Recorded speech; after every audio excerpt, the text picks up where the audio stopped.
What's going on here in Cartagena, Colombia with the Caribbean Sea behind me? Excited to take you on a journey with another special edition of the Circle Up podcast. This episode features two men of the Brotherhood. And for those of you that don't know what the Brotherhood is, it actually is extremely important in the history and journey of Circle Up, because when I kicked off Circle Up in February of 2020, it was just a small idea. I had no idea what I was doing. It was a community project for a leadership seminar that I was taking, and it was supposed to just be something small, intimate for my friend group where we could talk about men's mental health. And the Brotherhood, which are men who have graduated their Sterling Men's Weekend, is a large community in the Ontario region, but there's men all across the world that have done their weekend. They said, love the idea because the whole world's on Zoom now. We can actually host men's circles for men over Zoom. And so you cannot take out the Brotherhood from Circle Up. The Brotherhood is the legs, it is the juice, it is the lifeblood. And the two men that are recording this podcast are instrumental in the growth of the Brotherhood and the leadership of the Brotherhood, and inspiring men of Ontario to step into the best versions of themselves and to give back to community. And that's why I'm inspired by this conversation, because that's exactly what they did. Both these men are positive role models, have incredible careers. Both of them, I didn't know this, both of them have been in their marriages for over 2 decades. Watson in particular, 26 years. I'm 26 years old, man. You got married the same year I was born. So just inspiring men to aspire towards how they live their life. And they address incredibly important and poignant questions around masculinity in this conversation. So I encourage you to be as engaged as possible and follow along. They answer questions around addiction and commitment, and some of the biggest ones that come up in this men's circle, which is, what are the benefits of being in a men's circle? And they answer that for themselves. And they answer questions like, if a man's really struggling in their life, can they get something from this? And the answer is yes. And if a man feels like he has everything figured out, is there anything he can get from this? And the answer is yes. And so I encourage you to take a dive into the way they look at the world, and see and ask yourself introspectively, is there anything about what they're saying, whether I agree with it or not, is there anything about what they're saying that can reveal something about me, how I'm living my life, the man that I want to become, if you take that time for introspection? I really feel like this podcast does an excellent job of being engaging. They've got an incredible dynamic. I didn't know this. They're brothers-in-law, so you will see that playful, engaging, hilarious nature in this podcast. I'm excited for you to listen, and I want to say to Watson, to Digby, thanks for doing this. Thanks for showing up as strong role models for me and the men of the Brotherhood, and that is rippling out into communities across the world. So thanks for what you're doing. Thanks for doing this podcast. And to the listeners, enjoy this engaging conversation about men's circles and about masculinity with two of my brothers, Watson and Digby. All right, camera's rolling. So, Watson here, and I'm Digby. Good day. And big shout out to Andrews, who put this whole thing together. We're basically doing a podcast and talking about Circle Up and talking about the men's work.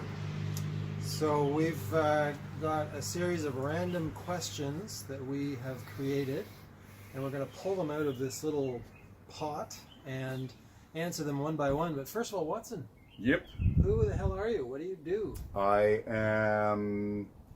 What am I? I'm turning 57 this year. I've been married for 25 years. I've been an actor for a big chunk of my life, from my sort of early 20s. I've always done acting. I've always done teaching, and over the past 10 years or so, it's been more about teaching. I've been raised in a young family, so more energy put into that kind of thing. And so I'm currently a high school teacher at a school for the performing arts in Kitchener. Very fine. How about yourself? I am a physician. I work at the hospital here in Guelph. I'm a dad, got kids 21 and 18, and happily married to Watson's sister.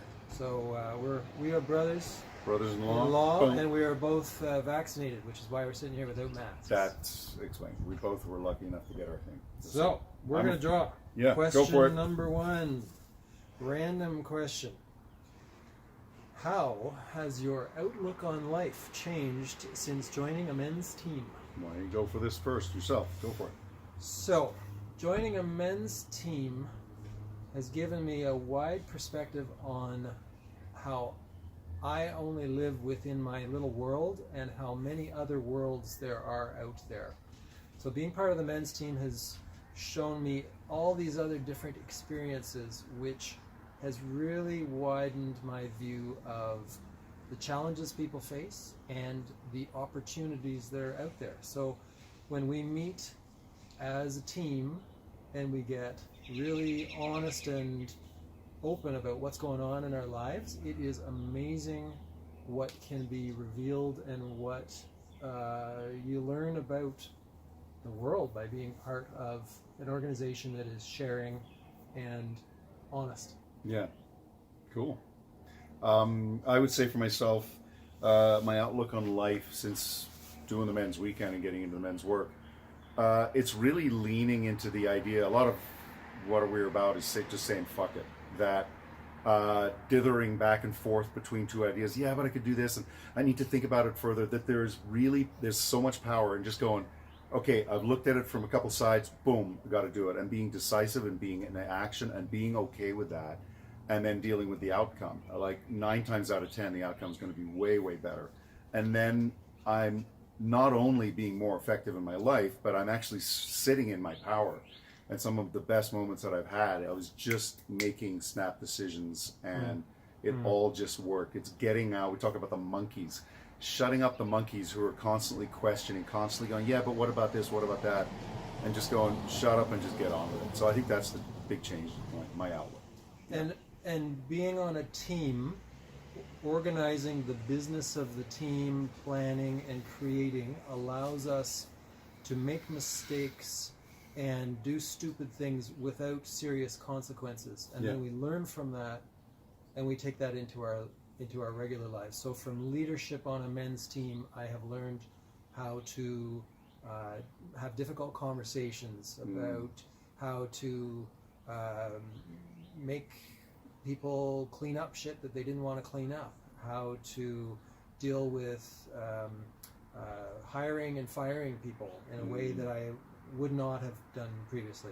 So I call it a sandbox in some ways. Like, it's an opportunity, it's a place where you can try out stuff where it doesn't have the implications of you getting fired or someone, losing $500,000 in a deal or whatever. You can try stuff out and go, okay, well, what did I learn from that? And then apply it to your real life. We're going to get the next question. Discuss your relationship with your father. What did you learn from him? Wow, this is a great fucking question for the two of us, because my father just passed last January, this recent January, so a couple months ago. And your dad? My dad died a year before. Oh yeah, almost identical. Yeah. I think my dad passed on January 12th of 2021, and yours was January 31st, both in their late 80s. Late 80s. So my dad was 86. My dad, I was really fortunate, and he was an amazing man. He knew at age 7 that he wanted to be a doctor. He was a bit of a crazy Irishman. He grew up really well loved, in spite of the fact that he lost his dad in a tragic accident when he was 5 years old. He had a good education. He did the most with that. He married a woman, my mother, who he was still married to right up until he died. She was holding his hand as he took his last breath. He just considered himself so blessed. And the main thing that I really got from him that I really value is that he didn't hold back what he thought. In the best and the worst sense. There were some times near the end where, because he had some dementia, he would say some stuff that might have been considered socially awkward. But he would kind of still do that even when he had all of his marbles. He would push the limit. And he always got away with it because it was always done with love and with a sense of humor. And what was great for us as kids is we always knew how well loved we were.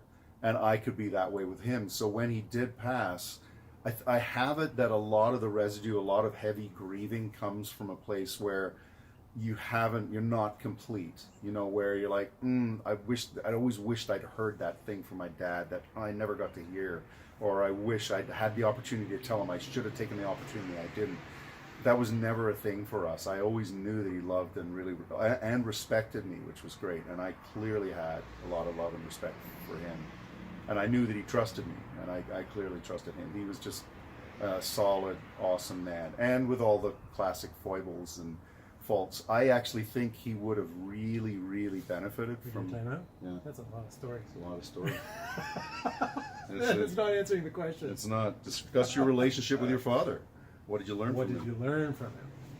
Yeah, I was discussing the relationship When with you my father. were- I was. I think it's an important part of it. Apparently, Digby wants me to stop, and I'm not truthing very quickly there. And I'm like, I'll carry on, and then he can tell whatever story he wants to tell.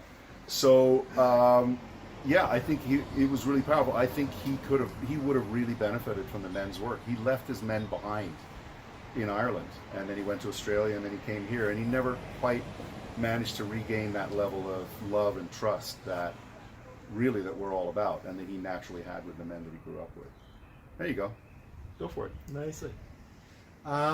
My father and I had a distant relationship for many years, which I think is maybe a common experience for a lot of men. And it took me until my late 40s before I got to know my father. And my relationship with my father became much stronger since I got involved with men's work, first of all, and when he got his terminal diagnosis. It became really important to me about the role of my father's legacy in creating my life, and how my legacy was going to be passed on to the future as well. What I learned from my father was the importance of hard work, of being truthful, being consistent. I learned how not to manage your finances. I would say I am a better financial manager than my father. And I also am learning more about fun. Now that my dad's gone, I am learning how fun my dad was. And how in his quirky way he really enjoyed life, and he was energized and a big generous host, and He had a very wry sense of humor, didn't he? he had a very kind of good sense of humor. Yeah. And now that he's gone, I'm appreciating that more. So yeah. Cool. Pull one out. What does it mean for you to be a good man? You take that one first. Being a good man, for me, I think the biggest thing that stands out is being true to your word, having a vision of what you want to create, and acting on it. Being a member of society, committing to your community, and being honorable. And there's many ways that can look. There's many different communities that we exist within. In our workplaces, it might mean different things, but to know your values, to be consistent with them, to focus on the next generation, to clean up your messes after you, and be tolerant and generous, and create the future with everything you're doing each day. Cool. What about you? Right on. I think for me, what's ringing true for me is when I'm really sitting in a state where I feel like a good man. It's when I feel like I have a generous heart. I feel just this overwhelming sense of love, and like everything is good in the world, and I feel generous, and I want to share that with other people. So then that just naturally has me showing up with integrity with my word, thinking about other people, wanting to do right by people. So allowing my heart to lead, which is an interesting thing for me because I can lead with the head pretty easily. Next question. All right. How have you benefited from being on a men's team? Oh yeah. Well, I had the benefit with ours. We didn't have what's called the point program. We went straight onto a team after our weekend, and it was giddy up, like jump straight in. So I didn't know what I didn't know. A whole bunch of ways that I've benefited from being on a men's team. Just being in a circle of trust, being in a place where I can really say what it is I need to say, where I can clear stuff, where I can say stuff without there being judgment or having it have horrible ramifications later on. I know that it's a trusted container. And with that, then having the ability to then try stuff on. Where it probably made the biggest growth is taking on leadership roles and then seeing how I show up as a leader and going, there's some learning to happen there, and then seeing it work in my life as well. So, Yeah, I didn't have a lot of relationships with men before joining a men's team. I knew a lot of men, and I was on all sorts of committees and in workplace things with men, but my social relationships were mostly with women, interestingly. Mm-hmm. So it was a leap for me, and it was sort of it was a bit scary actually getting involved with men's work and men's teams because it was so unusual. Especially interesting because you went to an all-boys school. Yeah, went to an all-boys school years ago and rejected it, and so getting back into relationship with men showed me how much fun men can be, how interesting and quirky and artistic and skilled, and just how varied all these men are. And I learned so much about myself from interacting with them. And it's the one of the most important parts of being on a team is having fun. And not being so serious all the time. And, are you saying you were a little more serious before? I could say maybe I was a little more serious before. And we had to watch. I remember my mum would say, "Oh, you have to watch the dirty jokes around Ian. I don't think he really appreciates them very much." My mum sounds like the Queen. And that was, I don't know if it was true, but that was certainly the perception, is like tone it down a little bit. That was my mask. That was interesting. So it's and it's hilarious because he opted to join in with a family that is very free with 4-letter words and potty humor and sexual humor and so on some level you invited that into your life. I guess. There you go. Andrews wanted us to ask a question. Okay. About what is the value of Circle Up in the men's work. Circle Up is a special thing that's relatively new. It used to always be that, a man who wanted to introduce another man to the men's work, you would invite him to take part in the men's weekend down in the States, and that was kind of the initiation ritual. I call it like a magic carpet ride, and in Digby, I think you'd said it was like you've never seen anything that's got that level of quick change in such a short space of time. Amazing experience. But because of COVID, it's now been off the cards for 3 cycles for like 18 months. So we're looking for something. How can we reach out to men and keep involving them in the work in some way? And so, ingenious idea, we took sort of like the point program and sort of like an online meeting, and Circle Up is that, where there's an opportunity for men who haven't done the weekend to come together in an online environment and do the men's work, or do a version of it anyway. I've had some great interactions with Circle Up, seeing how the men who join it really come to understand themselves better, get clear on some challenging issues in their lives, just starting to put their toe into what it's like to be in a relationship with other men, to doing things differently than they're used to. I've had 3 men that I've supported to get onto Circle Up teams come back to me and just be so happy with the outcomes and really thriving in a different way after participating on these teams. So kudos to all those men who are leading Circle Up and creating the teams and supporting it, because I think it's having a tremendous impact on many. Yeah, and I think one of the things that's great about it is that the the bar for entry is lower, which is great. There's no crossing the border. There's no, price for the weekend and so on, that you can come in, and there's men literally donating their time. So it's the price of getting on your laptop and your time, which is great. And it's a great point of entry. And then ultimately getting into the men's work, which is great. We actually have a man on our team now who graduated from Circle Up and then is now part of our team. And the understanding is when he has the option to do the weekend, that he will do that.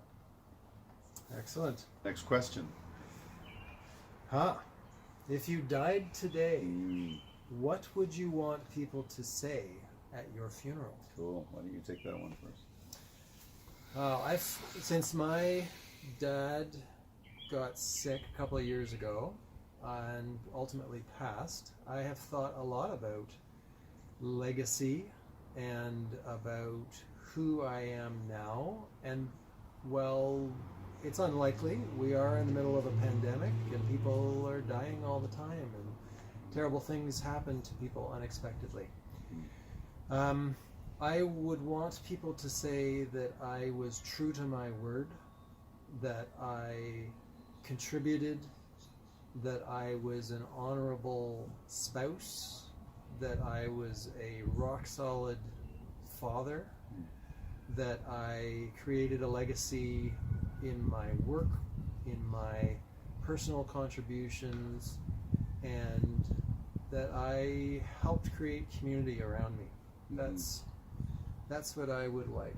And it's interesting when you start to think about what your funeral would look like and what would happen there. There's all sorts of things that I'm missing right now. I don't have music in my life right now.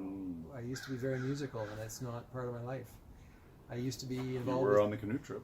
I used to be involved with team sports, but that's not part of my life right now. And so are there other things that are sort of in my blind spot that I can start to work on?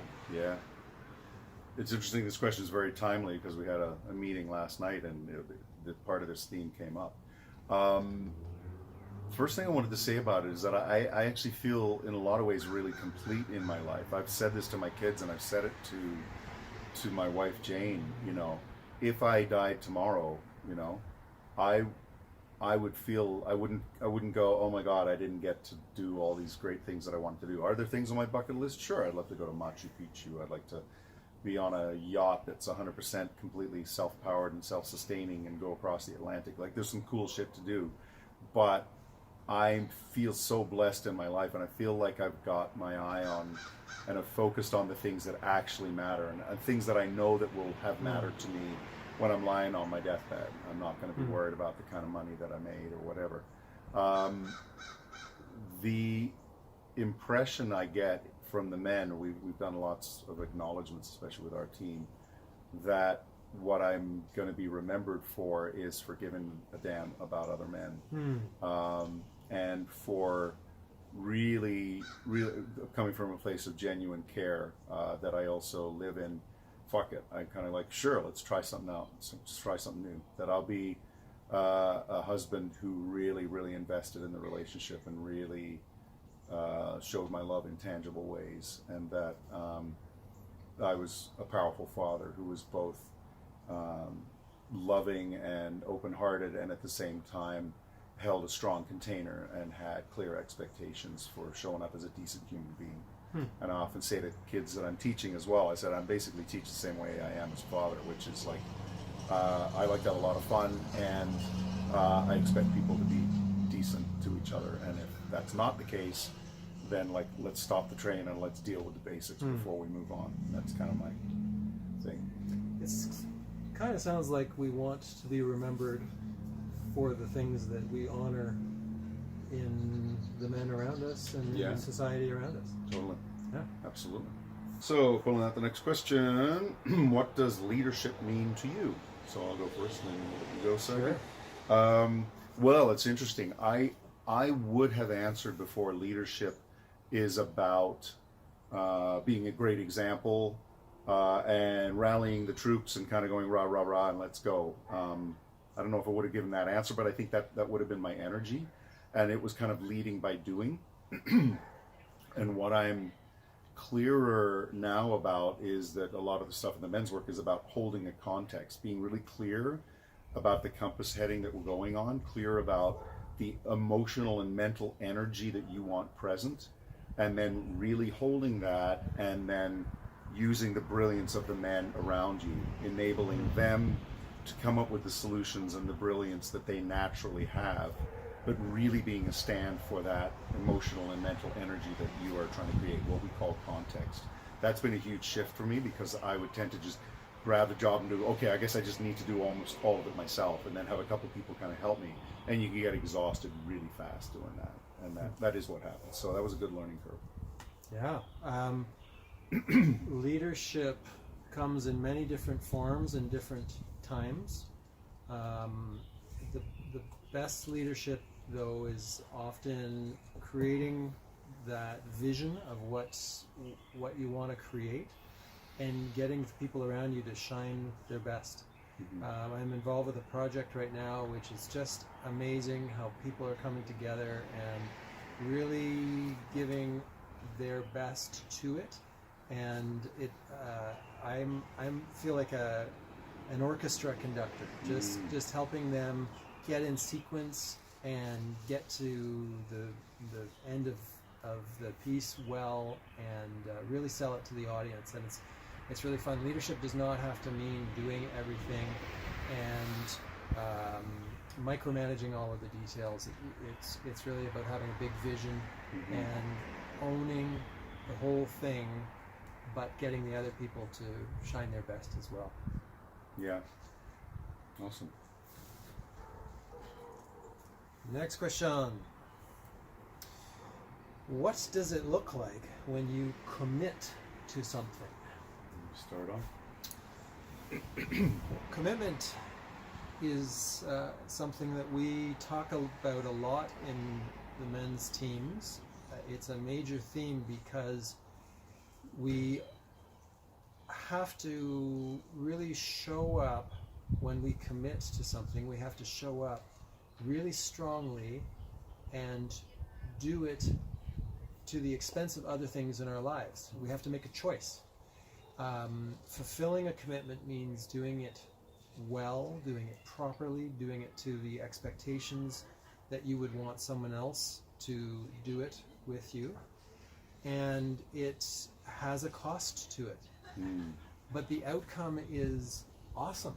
To have a really successful product that you've created, to have an excellent meeting, to have an incredible document that really sells what you're doing, to have a meaningful communication that you have a lot of fun with. And to commit is to really own it, and own it within the integrity of yourself. So that's what comes up for me about commitment. Cool. For me, commitment, I think it loops back to what I was saying earlier on about shutting up the monkeys. A lot of our stuff is when you're not committed, you're like, yeah, but I could this, but should I, but I shouldn't I don't know, guys, what do you think? You're not committed. And then you're sitting, the monkeys are chattering at you. When you commit, there's actually a level of freedom. It's counterintuitive. You would think, oh, I've had to commit to something. Now it's like a ball and chain, around my ankle. In fact, it's the opposite. There's a level of freedom that comes from going, boom, I'm committed. And now you're like, oh, okay. Then I've only got the one path to go on because I'm committed to it. What's also really clear is that you do have a choice before you commit. Like if it's something that you go, this was a great thing that I got at one of the trainings, was the difference between an obligation and a commitment. An obligation I saw is kind of like a commitment with built-in bitchiness and whininess in it that you've already got, where you get to go, well, see, that's why I didn't want to do it, because like, this shitty outcome.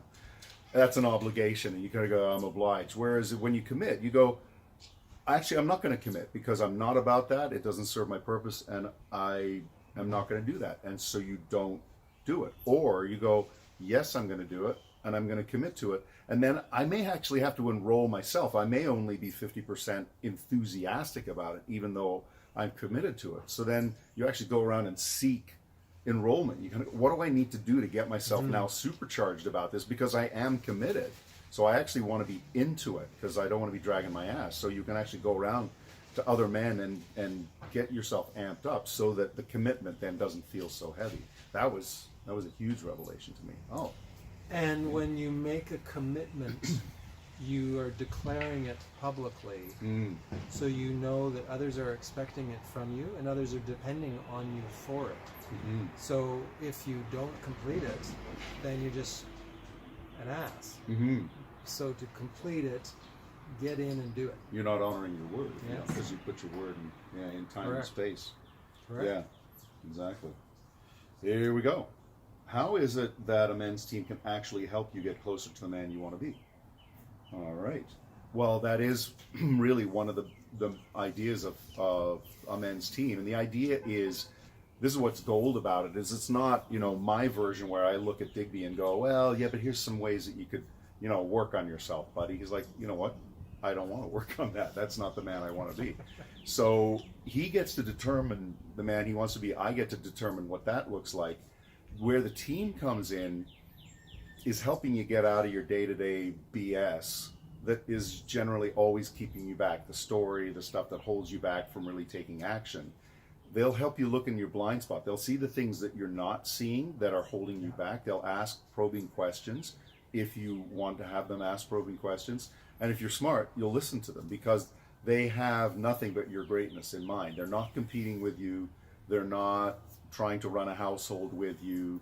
They're not in a romantic love relationship with you. They're just going to tell it to you straight. So where else can you possibly get that in your life? Like, that's phenomenal. So you can take what they say to the bank because they're not going to BS you. One of the best parts of being on a men's team is taking a challenging issue that you're facing in your regular life to the team for some really valuable pointed questions.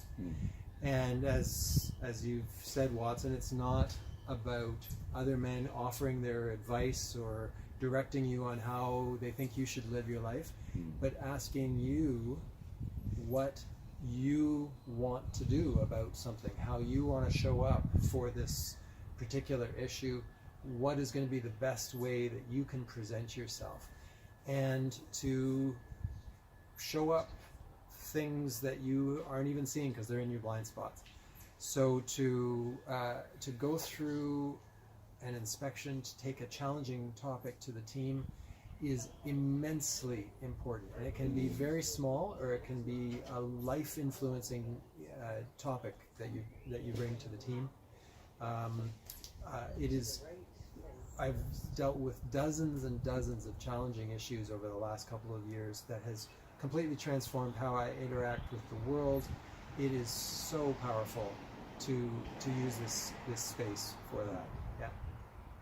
That was one of the things that hooked you even right in the first guest night. There was a man whose energy, you're just like, wow, I've never had questions asked in quite that way with just that clarity. Correct. Yeah. You're just like, wow, that was, yeah. You're not in Kansas anymore. Yeah. And here's the crazy thing is that we're not actually we're not reinventing something here or coming up with something new. We're reclaiming something that we always used to do. Men would grow up with each other. They would be in the same village together and have each other's backs for their entire lives, and they would die, within a few years of each other, and they would be willing to ask those difficult questions. They would have each other's back, and we seem to have lost that somewhere along the way. So we're really reclaiming that. And the subtle shift is there's an intent to it. You show up at your men's team ready to express something that's important to you and reveal it and be tested on it, and the other men show up ready to test you and bump into you and ask challenging questions, and there's an openness and an honesty and an expectation that we're not just getting together to shoot the shit and talk about sports and throw a football around. We're getting together with the intent of shifting something in our lives, and that is very unusual in our society and extremely powerful. It really shifts how you show up each day. And I think it's important to say too for myself that there's absolutely nothing wrong with men, throwing the ball around and shooting the shit, because like we all need that in our lives. you probably couldn't be like super intense with each other 24/7. But if that's all you've got, that's too bad. And I think a lot of most men have at one time in their lives experienced something like this, and it often involves you getting back together with old friends from high school, from university. It involves lots of whiskey or beer or heavy drinking, and it's like 3 or 4 a.m. in the morning when finally you show up, when finally you're willing to be masked down and trust the other men and say what's actually going on in your life. We've all had little blips of that. Or, you know, it's World War I and you're in the foxhole and you're going to go over the top tomorrow and maybe you won't make it. And you all of a sudden things get really real and you say the things you need to say. What if you were in an environment where you weren't actually going to die tomorrow, but you could actually say the things you need to say? What if you didn't have to go through a half a bottle of scotch to get to the point where you were actually willing to be honest with the men around you? So we're intentional in that way. And you get to do it every 2 weeks. There you go. Perfect. Next question. Next question. What is confidentiality and how do you practice it? Okay. So this is a really great question for me because I got stressed about confidentiality when I first joined my men's team. I was concerned, how could I trust these men around me to keep all of these private topics confidential? Mm-hmm. And if I'm going to be confidential about their stuff, how do I express what I'm learning from this to other people in my life, like my wife? Mm-hmm. And what I learned is that the contents of the topic are confidential. What the man tells you about his challenges, about his personal issues are confidential. But what I learn for myself about it, I can express to others. So from that meeting tonight, I learned that it's really important to be honest about sex with your partner. It's really important to be honest with your colleague about something that's bothering you. And so I can translate things into myself without revealing the other person's confidential topic. And confidentiality, holding that really tight circle around what you hear and what you've gained from the meeting, is super important so that men can express themselves openly and honestly to the circle. Yeah. If you don't have confidentiality, if there's going to be men just taking your stuff out and taking it to the laundry, then there's men will not share what's important to them in the circle. Mm-hmm. Yeah, I think you've covered it really well. And I mean, especially I think in our team, there's a number of men whose wives know each other. And as one man said, you know, pillow talk can cost us a lot here, you know, because the wives know each other. It's really important that, you know, if there's any even remote sense that there's going to be a breach of that, then a man will not go masked down. He will not say the things he needs to say. And then why are you there?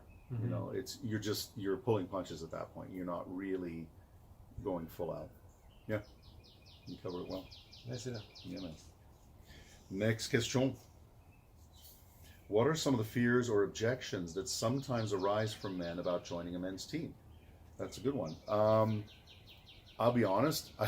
I'm like that really bad math teacher who's like, why don't you get it? It's really obvious. Because like for me, math was easy. So then I'm like, what's the problem? Just do it. So for me, it's kind of like, why wouldn't you want to be on a men's team? It's awesome. Like, you know, it's great. And of course you can trust men. And so I'm kind of a bad person to ask.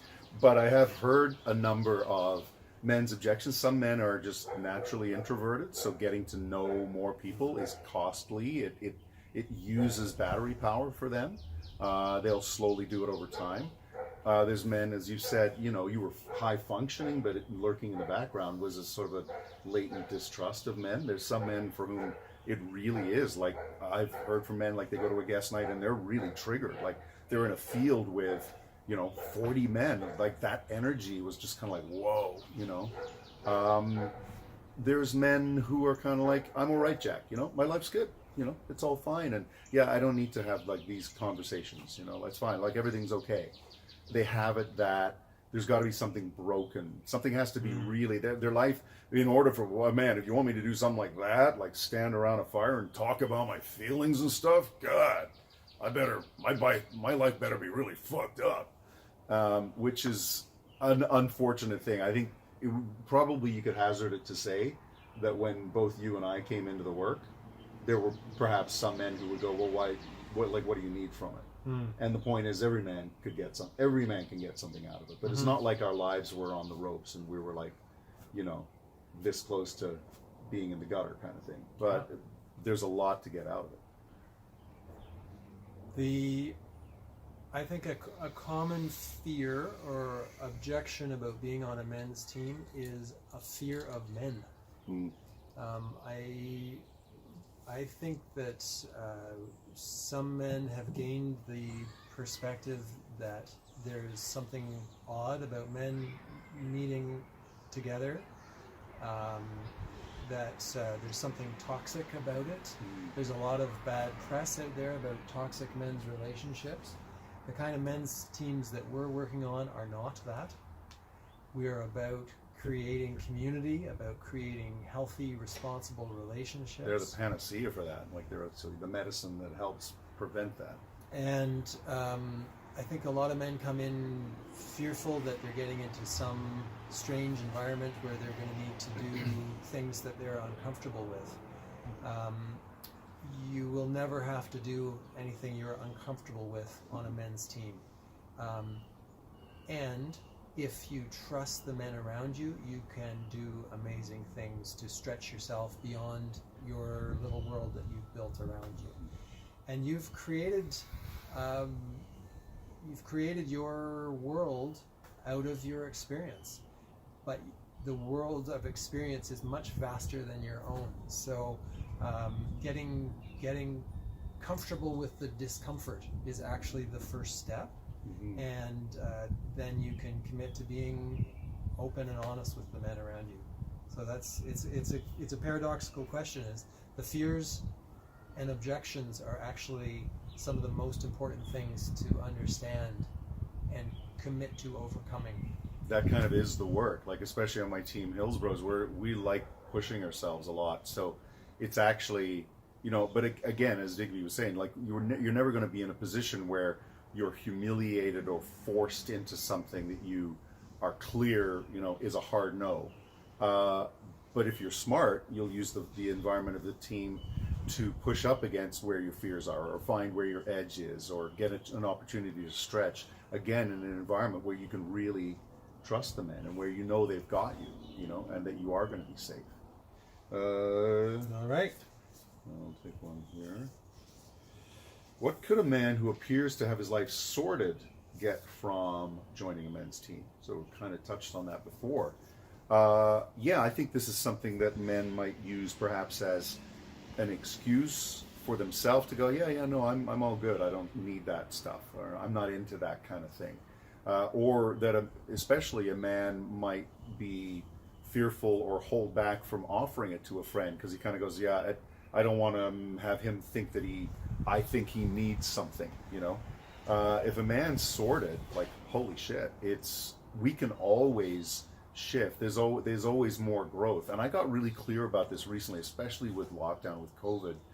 There is no such thing as cruising. There is no such thing as hitting the pause button. You're either growing or you're decaying. It's just like in a forest. A tree is either growing in the forest or it's in the middle of the decay. And there's nothing wrong with either. They just are. But I'm clear that in my life, I don't want to be in a state of decay. So if I think I've hit the pause button, I'm like, I'm good. I'm going to cruise here. I'm actually decaying. And I did that for part of the COVID lockdown. And so I've made a commitment to always be looking for where can I see growth in my life? Where can I shift something? Where could I improve something, make it even better? And I really made a point. We made a point of this with my team last tour. Oftentimes the inspections that Digby was talking about would be, reserved more typically for a man who's really got something hot in the space, something that's not sorted. And I was just like, hey, every man on the team is going to have the opportunity, even if he thinks things are sorted, just to have a check-in. Like, let's go in for a checkup. Why wouldn't you do that with your physical body? You go in to see the doctor for a checkup. If ideally you don't wait until things are actually wrong. And what's amazing is that inevitably things come up. There's still blind spots. There's still blockages. There's still things holding you back. And then all of a sudden you deal with that and you're like, wow, my life's even better than I thought it was before. I think if any man thinks that his life is sorted, he is showing a tremendous amount of arrogance. And it takes a lot of humility to say, actually, there are problems, and it may look like I'm sorted and my life is going well, but it's because I've got a mask up and I've got all my defenses up to keep it looking pretty.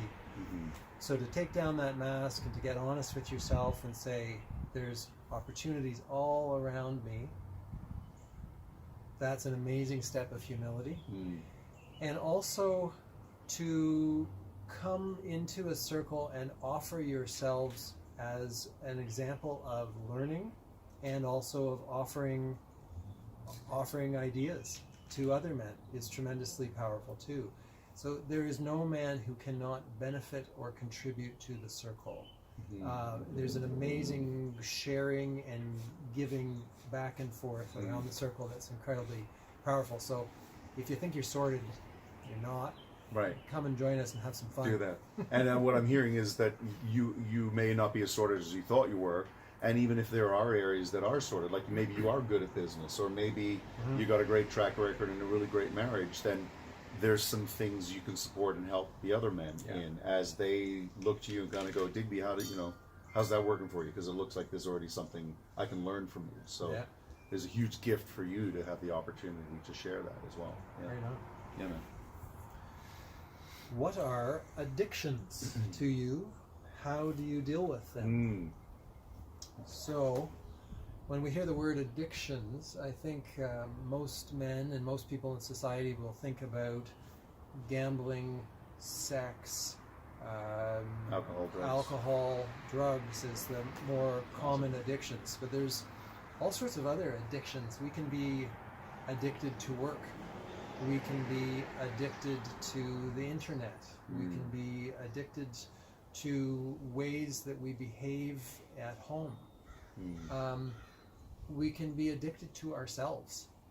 And when you start to see how other people act in their lives, you can start to test yourself. Is this really normal behavior that I've got? Is the fact that I go to work at such and such a time every day, is this perhaps an addiction? Am I addicted to sleep? Am I addicted to certain types of food? So then the challenge is when you identify an addiction and you recognize it may not be serving you, it may not be allowing you to be the best you want to be, what are you willing to do to change that? What are you willing to do to shift that in your life? So we talk about, in a case like that, you're either addicted or you're committed, and we talked earlier on about commitment. So one of the ways, like, to just keep going around saying to yourself, don't be addicted.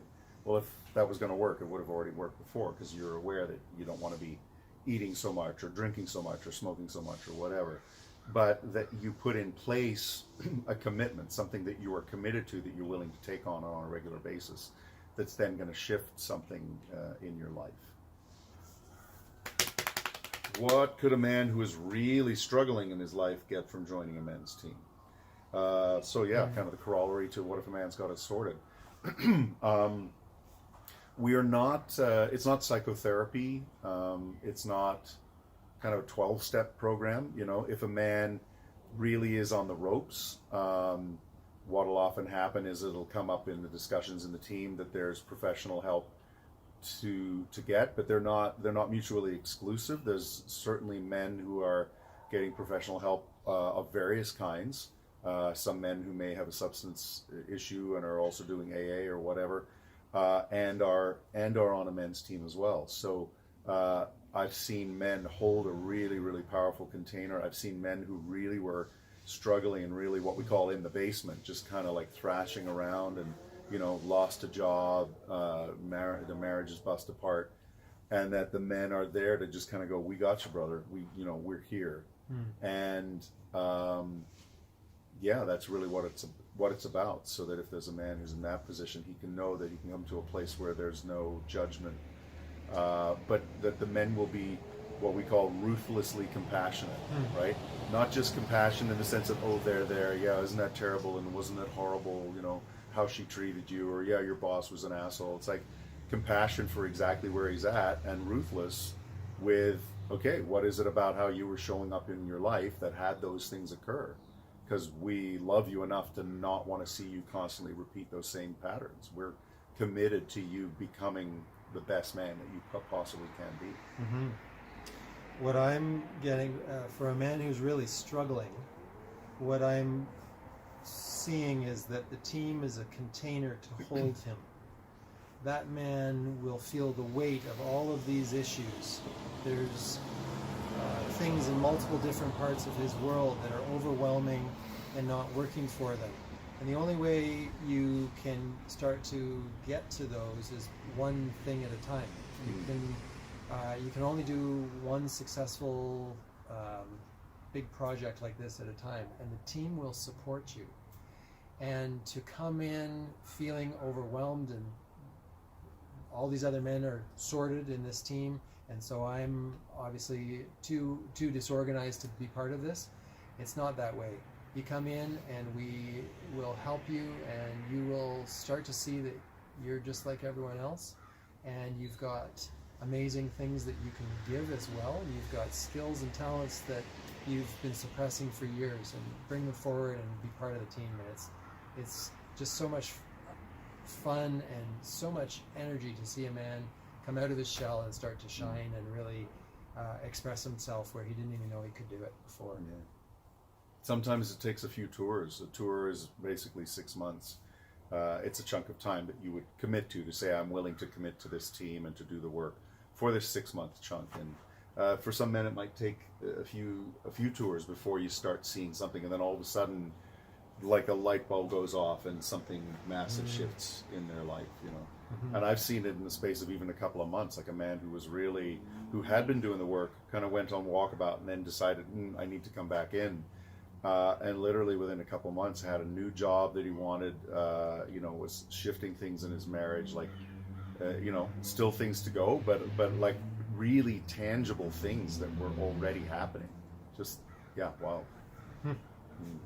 Was that mine or yours? Go for it. What does it mean for you to be in your power? For me, I think the source of my power is my incredible ability to improvise, I got a broad skill set, and to see what's going on around me and to make snap decisions that feel right, to go with my gut instinct on that. When I'm doing that, I'm really in my power. And I had an example of that about a week and a half ago when I got us set up, my wife and I set up for our vaccination. There was a whole bunch of things that I just handled. I just sorted like one after the next, and I was just clear that I was making decisions, and using the tools that I had at the ready. That for me is when I'm in my power. Power. When I'm in my power, there is a sense of flow. There's a sense of things just working intuitively and magically, and to be in that space, you can be so productive and so skillfully engaging someone else.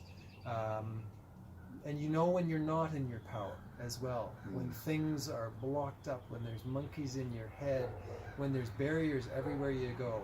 So to get to that point of flow and confidence and just see things working so well in your life, it's an extraordinary experience. And that's what you start to work on when you chip away at all these things that are dragging you down in your life. When you listen too much to those monkeys in your head, you will get dragged down. And to get those out of your head, you can achieve this amazing brilliance and be so present to the world. It is a phenomenal experience. Yeah.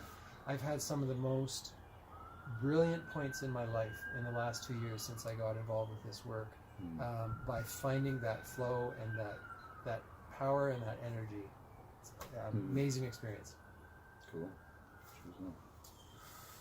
Drum roll.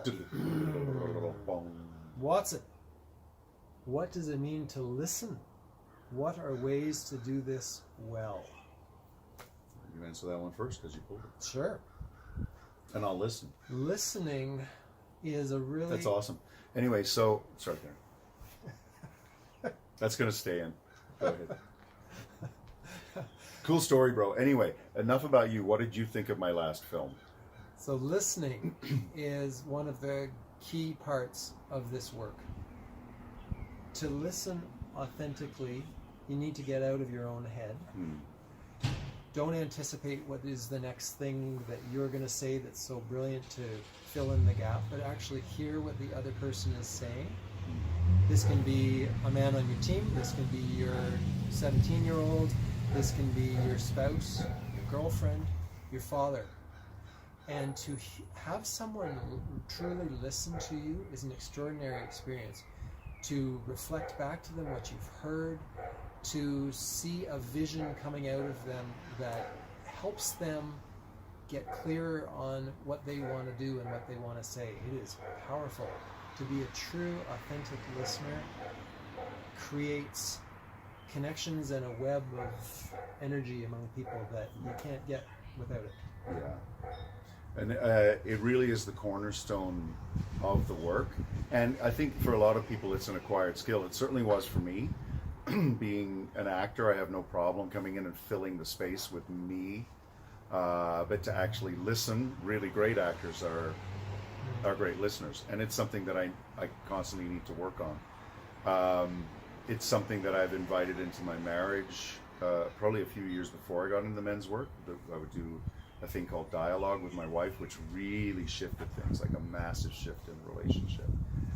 And I've helped, she and I have actually helped some of the other men and their wives with that specific activity. And the other thing that I got from some other work that we've done was just the idea that when you're listening, that you're actually over there with him listening to the man, not listening to yourself listening, which is kind of a weird distinction. But a lot of times we're like, oh, cool. Yeah, no, I've got a thought about that. Oh, here's what I would do. Okay, I'm just going to store it, but here's some great advice that I'm going to give you in a second. Oh, yeah, right. I had that experience, as opposed to just actually being with him and really resonating with him. There's a huge shift in that energy. And I remember having that experience that when I said yes to doing the men's work, a friend of mine had just said, hey, there's this cool weekend. I'm like, yeah, sure, great, ready to go. And my first experience was the send-off, which was literally like 4 days before we were leaving. And there were about more than 100 men and this huge roaring fire, and we're at this park in Toronto.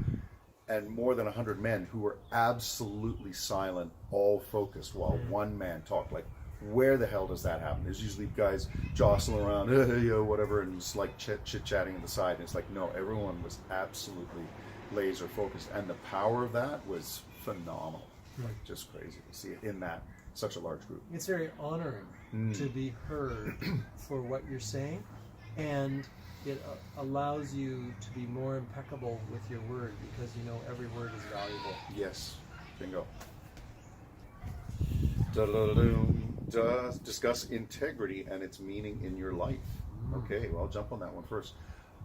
This is a good one for me to start off with, because I would say I think I lacked integrity in my life before. I would hazard to say that earlier on, I enjoyed, part of that was me in my power was improvising, and I could improvise all the time, but perhaps to the extent where it's like, don't tie me down, like kind of a Peter Pan. I don't want to grow up. And so if I said I was going to do something, it's like, I'll kind of do it when it suits me, or whatever. It's not that big a deal. A lot of stuff I would cover, a lot of stuff I could do just with sheer energy, but was I impeccable? Did I always have integrity? Did I always clean up stuff that was that I left broken? No.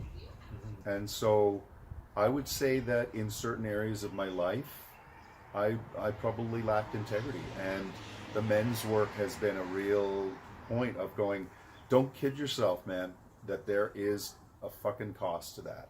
You can kind of go, it's just a small thing, it was a while ago. It's like, like you don't apologize to someone to make it okay for them. You don't go and clean the thing up so that they like you better.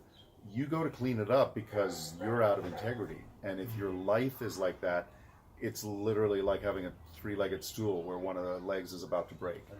It lacks integrity, and oftentimes integrity is mistaken for moral fortitude. It's not. It's literally not workable. There's something broken. It's like you broke a glass, and then you're like, I'm just going to sweep that over here and then put it over. You haven't, it doesn't, the broken glass doesn't stop existing. You just pushed it under the sofa now, and at some point someone might stick their hand under there or put a foot under. They're going to get cut. And part of you is always going to know that there was that broken glass. So you clean it up. You literally clean up your mess and make sure that it's impeccable, so that then that part of your brain isn't constantly jonesing on, yeah, but I kind of wasn't, it lacked integrity. So that's an improvement for me, I think. Thank you. Yeah, integrity for me is doing what you said you were going to do and doing it well, and to not only do what you said you were going to do, but do what your life purpose leads you to do. So to live consistently with your values, to honor your word, to keep up to commitments that you have made, makes your life so much easier when you are in integrity. And you know when you're out of integrity because something just feels uncomfortable. You've messed up on something, you've not followed through on something you promised you would do, you've left something dangling, and you know it's uncomfortable and it's making you feel awkward, and it will make you act awkward also. Mm-hmm. So to live in integrity is fantastic. And to do a good cleanup is really powerful as well. If you've messed up something, to go to that person who's been impacted by it and truly apologize and to make amends in such a way that they know you are trying to get back into integrity is really Leave important. them better than you found them. Leave them better than you found them. Winston Churchill apparently once said the worst thing about an apology is coming up with a terrible excuse after it. Just say the apology and be clear on it, and then move on and don't do it again. And stay in integrity in the future. And that's it. And the men's team especially will hold you to that. Like, don't just keep apologizing and doing the same stuff all over again. Like, what are you going to shift in your life so that you actually improve that? The other thing that occurred to me about integrity is also starting to recognize that, like, that you're living and doing the things that are actually aligned with your value system. And where this really came up, it was amazing because my electric car here, I had reserved really, really early.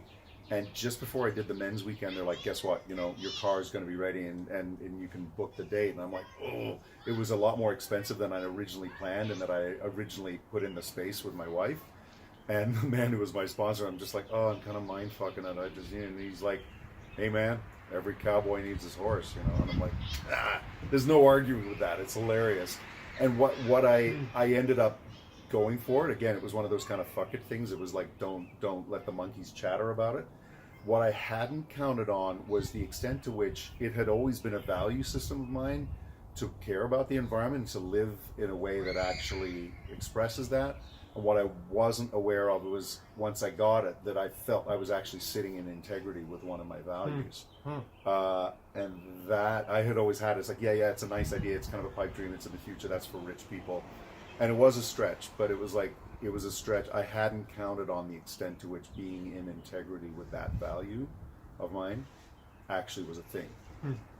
Had tangible effect. Yeah. What does masked down mean to you? Describe some experiences with being masked down. Okay. Being masked down means allowing yourself to not look good. I'll admit that's a challenge for me. I think one of my interesting challenges is having a good masked down mask. So to really feel like I need to feel like I'm in a trusted container. I need to feel like, looking bad is actually looking good.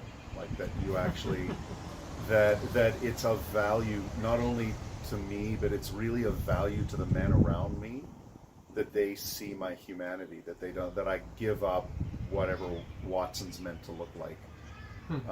And that what I then gain with that is that to be really masked down is to be completely with and completely honest with what is fucking so in your life. And as soon as you're completely honestly with where you're at, then a realm of things become possible that weren't before. Because when you're not masked down, then you're still hiding something, you're still surviving something, and if you're still surviving it or trying to hide it, it's running you. It's still running you in the background. And as soon as you can be really masked down, 9 times out of 10 with all men, the first response is to start laughing their ass off. They start laughing at themselves because they go, I'm ridiculous, I'm a jerk, you know? And then something becomes possible. And that's certainly been the case for me.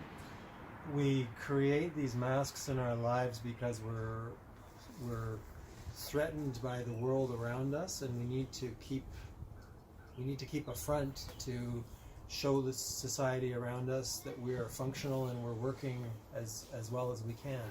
But the masks themselves become a barrier to honest relationship. The mask we take to work is important. Your colleagues and your clients, they need to see you in a certain way. The mask you take to your social event is another sort of it's a way of presenting yourself, but it's also potentially a false way. So to take those down and say, this is the true me right now, and I've got some stuff that I got to bring to this place, and I need to talk about it openly, and I'm not going to look good, and I'm going to be honest with you about what are my burdens. And it's an amazingly powerful thing to get there, and for the men to know that you are being fully honest with them and with yourself about issues. It's the only way to start to crack the lid on the challenges that you're facing in your life. Well, and you touched on something, I just want to loop back on that as well, is that we talk a lot about being masked down around the circle, but that in fact there is nothing wrong with having several masks. Like, it's appropriate for me as a teacher. I can't show up in a classroom with a bunch of 15-year-olds the way I would around a circle. It would be completely inappropriate. So there's a mask of sort of an avuncular, decent gentleman who's looking after their best interests and so on. It's a version of myself. Hopefully it still has integrity. Hopefully it's still in alignment with who I am. But there is a mask. There's something that's held back, and that's okay, because I'm in a working environment, and you don't get to just keep shooting from the hip. Yeah. There's a time and a place for that. So there are some men who we come across who actually struggle with appropriate masks and knowing how to show up with a strong container themselves as they go out into the world, and that's their work. Yeah. Dum. Watson, what happens when you feel doubt? How do you deal with it? Doubt happens to all of us. Doubt happens every day, multiple times a day. And the doubt that is the worst and the most challenging is the doubt from our inner monkeys, that when they overtake us. So when you're in doubt, it's the exact opposite of being in your power. You don't know how to act, you don't know how to take the next step, you're unsure, and you wither on the vine. So to recognize when you're in doubt, and to recognize that those monkeys are having a huge influence over you and affecting your actions, that moment when you recognize that is amazingly powerful, because then you can be in control of that. You have the choice to allow the doubt to overcome you, or to get back in your power and seize the situation that's in front of you. I can certainly say I've felt a lot less doubt since getting involved in the men's work as well. Just realizing that was even a thing. Like, a lot of times you don't even know. You're just kind of like, well, I'm just thinking a lot about it. I'm being circumspect. It's like, no, you're stuck in doubt. I wouldn't say. I think when I've been at my best points in my youth, I probably didn't sit in doubt a lot. I think more of it started creeping in, having a longer term marriage, dealing with having kids and stuff. For me, for whatever reason, there was some heaviness to that. That's probably where more of the doubts started coming in. Being married to a very powerful woman who pushed a lot, and me not knowing initially how to show up in that, how to show up with a strong masculine container for that, and still loving, but really present. That allowed me to get into a state of doubt, I think. And what I got here was just the clarity of going, if ever you're in doubt, it's not a place that you want to be in. Like, do you want to make wise decisions? Sure. Do you want to seek counsel? Absolutely. And then make your decision and move on. And then if you need to recalibrate, take a look at what's happened, make a new decision. But to kind of sit there and circle and circle, there's nothing in that for you. And I recognize that I think at sometimes gotten to that place. And there's nothing wrong with doubt. If you don't have doubts in your life, you're probably verging on pathological. Right. Doubt is your moral narcissistic compass. Personal disorder. Doubt is your moral compass, flagging you that there may be concerns about something, and then you need to figure out what are your values, what is leading you, how are you going to make a decision about this. But don't sit in the doubt. Get counsel from someone you trust. Get counsel from yourself. Get clear on what your true north is. That's where the inspections come in that you were talking about. Like, that's a great place to go, I really love this woman, but there's these concerns, should I marry or shouldn't I? I don't know. There's no kids involved yet, so I can walk away, I'm having doubts. It's like, that's great. I'm really glad you had doubts, because now bring it to the men and let's take a look at that. Let's see what's in your blind spot, because we might be saving you and her a whole world of pain, or maybe something's been running you since your youth, and maybe she's gold, and maybe she's exactly the right woman for you, but you're being run by some old programming that is constantly screwing you up. So last one. Look at the last question. Look at that. What is your image of being a good partner or spouse? Okay. Well, Jane and I are coming up on 26 years right now.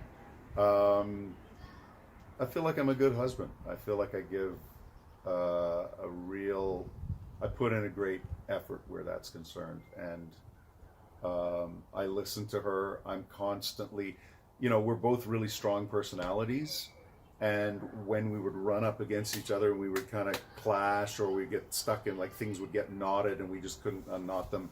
I just didn't take no for an answer. Like, I wasn't going to just leave it and go, hey, what are you going to do? I guess she's crazy. It's like, no, we obviously are having a problem here. So I would constantly look for, solutions. And certainly with the men's work, like, there's some amazing tools that help you show up.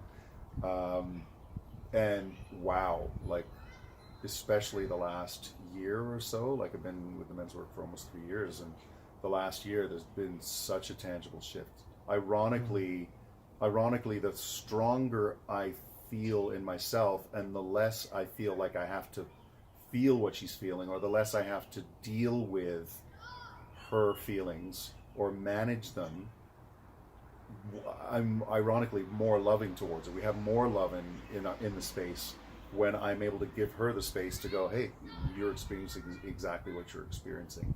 And I'm not going to manage that or try to have an opinion on it or whatever, just to be present with her. And that's been huge. My marriage is now 23 years in, and it's been absolutely amazing, and it's gotten just incredibly loving and more stable in the last few years. My wife is my life partner, and so to commit to that above all else has been really a powerful thing for me to do.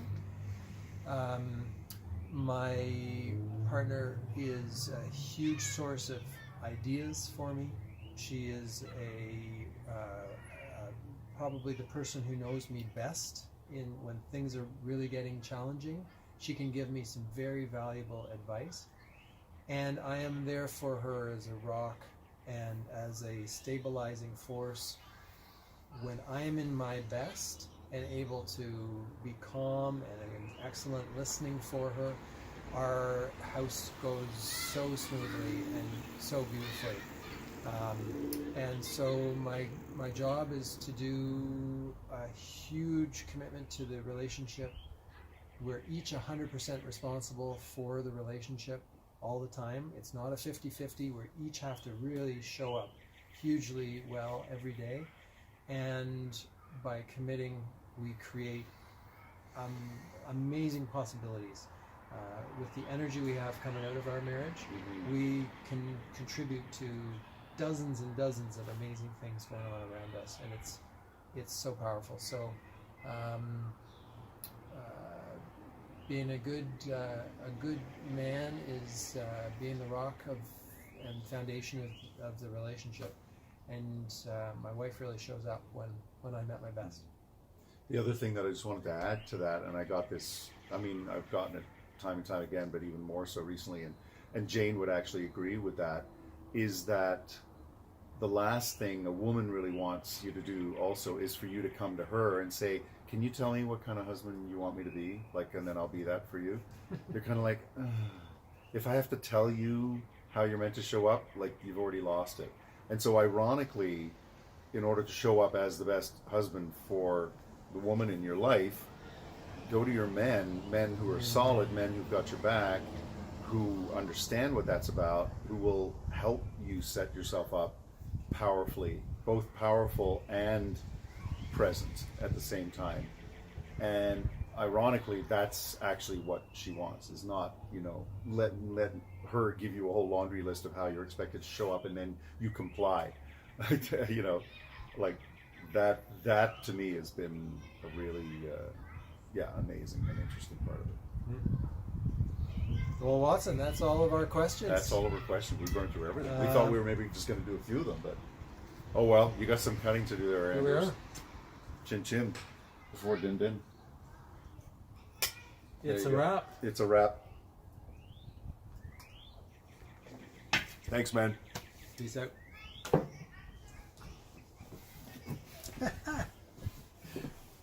That was hilarious.